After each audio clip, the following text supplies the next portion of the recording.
జనరల్గా events managers అనగానే ఆర్టిస్టులు ఉంటారు, చాలా మంది ఉంటారు, యాంకర్స్ ఉంటారు.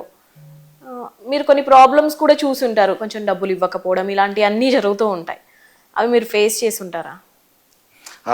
మీకు ఒకటి చెప్పాలంటే రీసెంట్గా మొన్ననే ఒక అబ్బాయి నరేందర్ రెడ్డి అనేసి గోరంట్లలో ఉంటాడు.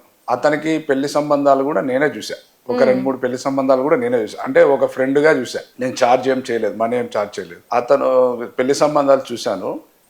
సెట్ కాకపోయినా కూడా నేను క్లోజ్ గానే సర్లే అన్న చూసాం అనేసి అతనుకు నేను కూడా అన్నా ఇప్పటికే లేట్ అయిపోయింది, నువ్వు పెళ్లి చేసుకో, నీ పెళ్లి చేసుకుంటే నేను ఆగస్ట్ లోపల అయిపోతే నీకు అయ్యప్ప స్వామి నేను ఫుడ్ పెట్టి అన్నదానం చేపిస్తాను కూడా చెప్పా. అక్కడికి బాగానే ఉంది.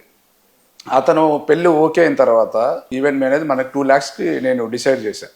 ప్లేబ్యాక్ సింగర్స్ ఇద్దరిని, సౌండ్ సిస్టము, డీజే అని నేను anchors, special welcome dancers, grand welcome ఇవన్నీ అరేంజ్ చేశాను. తక్కువ బడ్జెట్ లోనే, ఫ్రెండే కదా లాభం లేకుండా నేను అరేంజ్ చేశాను. ఇప్పటికి నేను మాలలో ఉన్నా.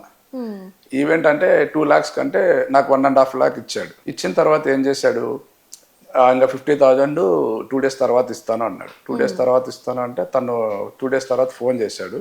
ఇన్ని చేసావు కదా, నువ్వు లాభం లేకుండా ఏమైనా చేస్తావా అన్నాడు. అంటే నువ్వు అయ్యప్ప స్వామి మీద ఒట్టేసి చెప్పు అన్నాడు అతను.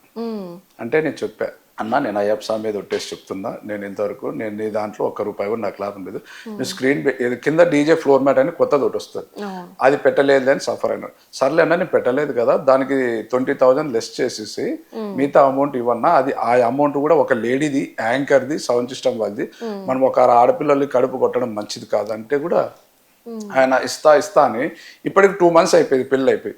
నా నంబర్ బ్లాక్ చేశాడు. మళ్ళీ వాళ్ళ బ్రదర్ నంబరు, వాళ్ళ బ్రదర్ అయితే మా మామని అడుగు, నన్ను అడగకు, నువ్వు అన్నతో మాట్లాడినావు, నువ్వు అన్నతోనే డిసైడ్. వాళ్ళ మామ ఫోన్ ఎత్తాడు, ఇతను ఫోన్ బ్లాక్ చేసి పెట్టుకున్నాడు.